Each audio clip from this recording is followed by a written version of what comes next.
Hi everybody, and welcome back to Lost Genre Reddit Stories. This post is from the subreddit Relationships, and it's by user Jellyfish33333. My ex, 26 male's new girlfriend contacted me, 22 female, asking why we broke up. My ex and I started dating my freshman year, and we were together for 3 years. He was a complete jerk and borderline abusive pretty much the entire time. The final straw was when I found out he had been physically and emotionally cheating on me with one of my casual friends for months. When I confronted him about it, he tried to lie and squirm his way out of it, and when I eventually dragged the truth out of him, he ended up blaming me for a variety of reasons. He's one of those people who is very charming and manipulative and can't fathom himself doing anything wrong. The worst part is that I was still buying his BS at this point, and I even broke up with him reluctantly, telling him I loved him and trying to spare his feelings. This was almost a year ago. After the breakup, he moved a couple of towns over for work, and I went completely no contact. As time passed, I finally came to my senses. I realized that I only loved him because of the reality he was gaslighting onto me, and all those little times he hurt me that I just let slide seemed much more malicious. My friends told me that some of the things he was telling me towards the end, the truth, were lies as well. It was so much worse than I had been led to believe. I didn't see how contacting him would help anything, so I just kept my feelings bottled up. I grew bitter and resentful of him, and very angry that I had spent so much of my college life with this jerk. So, flash forward to last weekend. I was out with some friends and we were drinking and having a great time. At one point, my friend poked me with a concerned look on her face, and as I turned around, I see my ex with his arm around a girl confidently heading towards me. I was kind of in shock and I backed away as he went in for a hug. He seemed flustered, but he introduced the girl he was with and asked how I had been doing. I'm usually calm and collected, but I was drunk and completely lost my cool. I called him an effing a-hole and asked how he had the audacity to walk right up to me after what he did to me. They both stood there and just stared at me. Thankfully, my friends grabbed me and let me out of the bar before I said or did anything worse. They took me home, calmed me down, and one of my friends stayed the night with me to make sure I was alright. I wish I handled the situation better. While we were together, he told me about how all his exes ended up being crazy. Sure, it had nothing to do with him being an insufferable a-hole, and it was pretty likely that I was added to that list, especially after this incident. As far as he was concerned, we had ended it on good terms. Anyway, yesterday I got a Facebook message from the girl he was with. She said she was his girlfriend, and that they had met during a party about 8 months ago and have been dating since. She told me he had mentioned me and that I was his longest relationship, that I was really chill, and that our breakup was civil and mutual because he was leaving town and we didn't want to go a long distance. She said she questioned everything he told her after seeing how upset I was. She seemed genuinely and actually really nice. I haven't replied yet because I honestly don't know what to say. My first instinct was to tell her to talk to him about it, but I know he was already lying to her. Our breakup was civil, but only because I was a spineless jellyfish and didn't stand up for myself. I had no idea he was moving until a couple of weeks after the breakup, and if she probes him about it, he'll probably lie more to cover it up. Honestly, leaving him was the best thing that ever happened to me. As I said, he was very charming and manipulative, and a lot of people couldn't believe that he'd be so horrible to someone, including myself. I was so blinded and conflicted that I was worthless and should have been grateful this perfect human wanted to be with me. Then again, she has no reason to believe me. Maybe he's changed and is treating her better than he treated me? I'd be potentially ruining a good relationship for no reason. So what do you guys think? Do I reply and tell her the truth? Do I reply to her and tell her to talk to him? Or do I just completely ignore the message? Well, OP, I think in this case the universe is giving you the opportunity to make things right. If I was in your position, I would tell her the truth. Honestly, I do not think he's changed. First of all, because he's lying to her about how your relationship ended. And apparently he hasn't come clean to her about his cheating. Now, this is my personal opinion, and I understand that some of you may disagree. But I believe that if you love someone and you want a lasting relationship with that person, then you share and tell everything about yourself, the good and the bad, particularly the things that you're ashamed of. I see that as just being honest about yourself to the person that you love. If they accept all of you, then that's a great foundation for a future relationship. And I sense in the case of your old boyfriend, he's still the same manipulative a-hole he was with you. And actually going in for a hug with his new girlfriend there, like what the hell was he expecting? He clearly thought he could still manage you and it backfired. Anyways, OP, that performance did not stick with the girlfriend, so she is now worried and asking. Just tell her the truth. Why did you guys break up? He cheated on you, you called him out, that's it. And what do you guys think, or what would you do if you were in OP's shoes? Let me know in the comment section, and now let's move on to the community comments to see what they said. Daguro says, if you don't respond to her and he says that you changed and became a crazy ex, how would she know any different? Quote, my apologies for the way I reacted, which was out of character for me. I was surprised by how strongly I felt at the time. The truth is that he cheated on me. I don't know how he processed that, if that has led or will lead to a change in the way that he lives, but we broke up because I found him to be untrustworthy. Best of luck to you. End quote. And OP responds, thank you for the help with wording it, especially the part about how he may have changed because that leaves it up to her to make her decision. Do you think I should mention how this wasn't the first time he was deceitful, or just leave it to what actually caused the breakup? Krista now says, quote, maybe he's changed and is treating her better than he treated me? End quote. Oh, you get that thought out of your head. Tigers don't change their stripes. You know he hasn't changed because he's already lying and manipulating the new girl about the breakup. It's very easy to go along and believe your boyfriend's ex was crazy. You, after all, fell for it, right? If this girl is reaching out to you, she knows something is wrong. Maybe she had some red flags earlier, but seeing you cemented something is off. Either way, she's not hostile at you. She just wants answers. You don't have to answer, but if you do, I would give her just the facts. Keep emotions out of it. Betra X says, something tells me she wouldn't be asking you unless she already had a bad feeling about it. Tell her, stick to the facts and no personal attacks. Instead of, he's an effing prick, he's very manipulative. Do you want this girl to be put through the same crap you were? And OP responds, yeah, I guess if she didn't question it, they'd probably just be laughing off the incident. I would hate for anyone else to be put through the same crap. But what about if she leaves? Then he starts dating some other poor unsuspecting soul. Do you really think it's worth it? Additional information from OP's comments. I think in his eyes, chill is the same as doormat.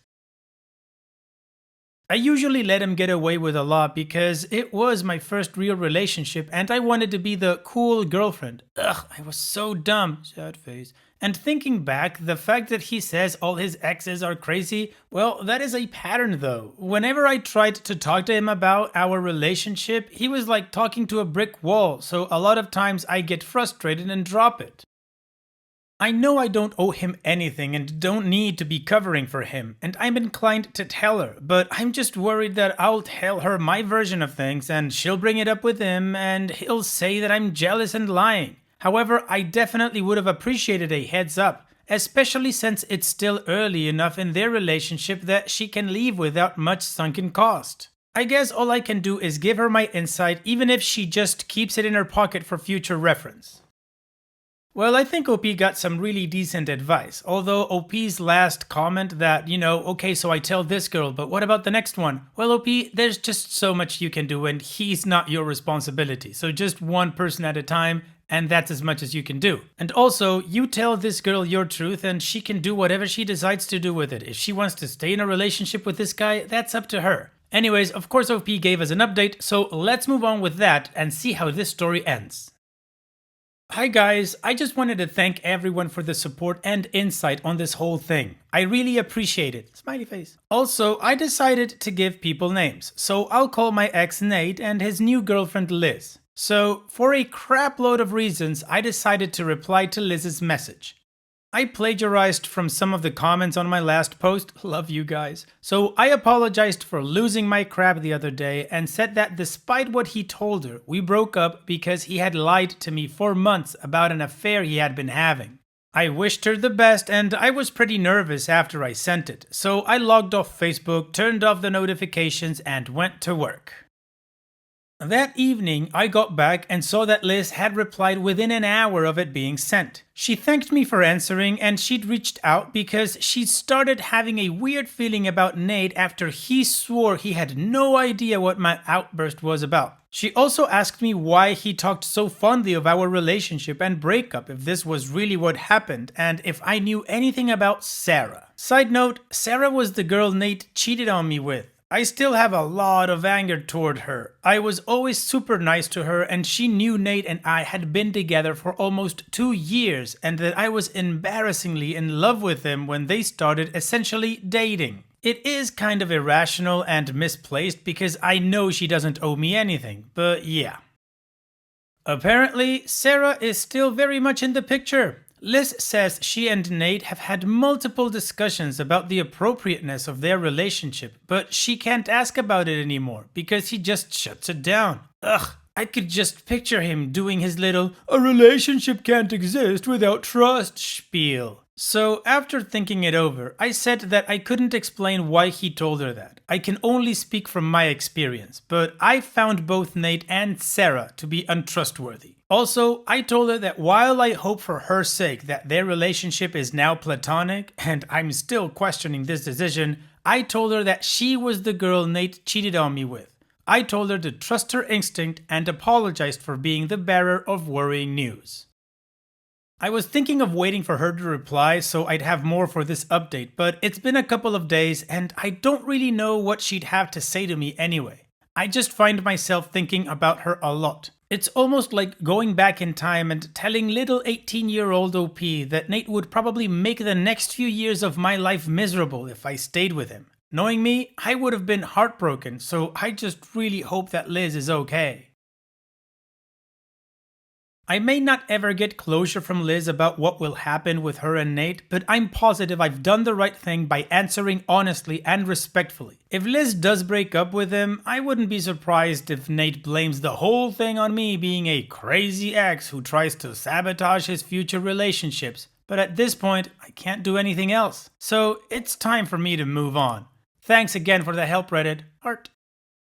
And that's it. That's all the information OP ever gave about this story. And believe me, I looked. So at this point, wishful thinking that Liz broke up with Nate based on what OP was able to tell her. In any case, OP, I think you can get closure from the fact that you told Liz everything you needed to tell her regarding your relationship with Nate, and now she gets to decide. And now you can just move on. So thank you so much for sharing, OP, and all the best in the future. Now, let's move on to the next post. This post is from the subreddit Malicious Compliance, and it's by user PMC666. HR discovers that subjective rules can be applied subjectively, much to their annoyance. Here is a story from a while ago with malicious compliance on the part of my manager. It was just after 2000 and I was working in IT there and had been a busy year leading up to the millennium. Now, everyone was looking to get back to normal. The company had other plans for us and decided to make a third of the IT staff redundant. In my team of 12, this meant 4 of us. This wasn't really a problem as even though I had just moved into IT a few years earlier, the job market was booming and getting a new job would be easy. This HR move was a bit of a surprise as we were very busy. Lots of the routine projects had been put on hold, so lots of catching up. But whatever, they knew best.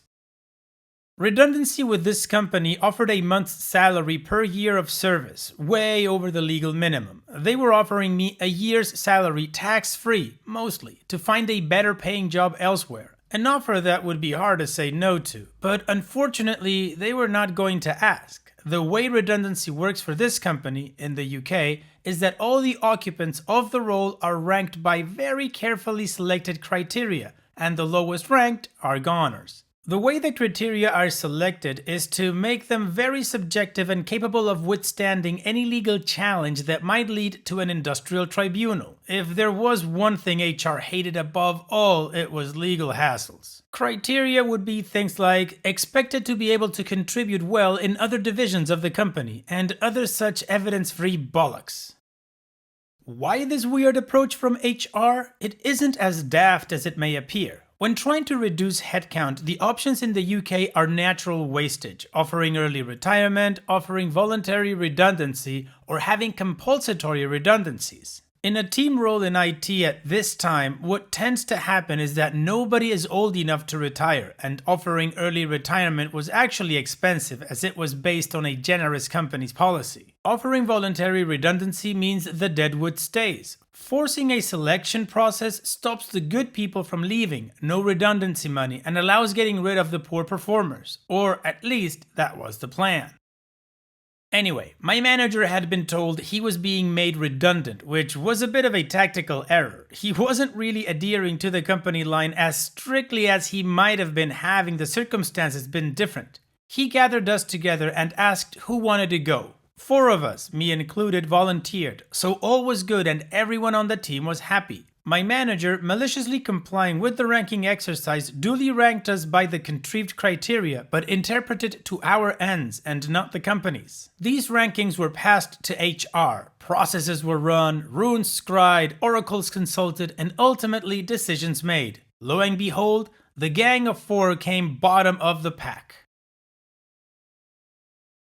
Because of the extremely subjective nature of the criteria, nobody could prove the rankings were wrong. My manager then let the team know who was staying and who was going, as was right and proper, and we each got goodbye loser or you're still on board letters from HR. But that wasn't the end of it though. HR somehow twigged they were being stitched up by my manager. Comparing the people leaving with the people with the highest annual appraisal scores was an exact fit. HR went into recovery mode and tried briefly to revoke the redundancies. This would have been totally legal except for one thing. It had been announced that we were bottom of the selection criteria.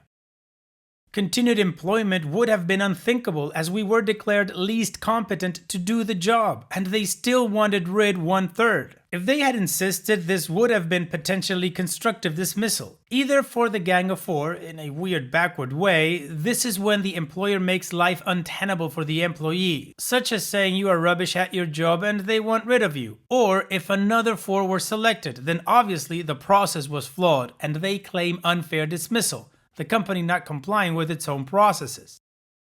Considering the entire rigmarole, particularly the selection criteria ruse, was designed to avoid legal hassles, they were painted into a corner and had to let the 4 of us go. So thanks Dave for playing the system so well to get the outcome the employees and not HR wanted. Haha, congratulations HR, you played yourself. Thanks for sharing OP, this was awesome. Take care. And it's that time that we've reached the end of the video. I hope you enjoyed today's stories. I really did enjoy reading them to you. So if you did, then don't be shy and go ahead and give the video a like. And don't forget to subscribe or even share this video with people that you might think will enjoy my storytelling. Also, if you have the time, go down to the video description and check out all the links I have for you, from our Discord community to my channel merch. And finally, I'd like to say thank you for watching. It really means a lot to me that you enjoy my videos. And having said all that, I'll see you guys in the next video.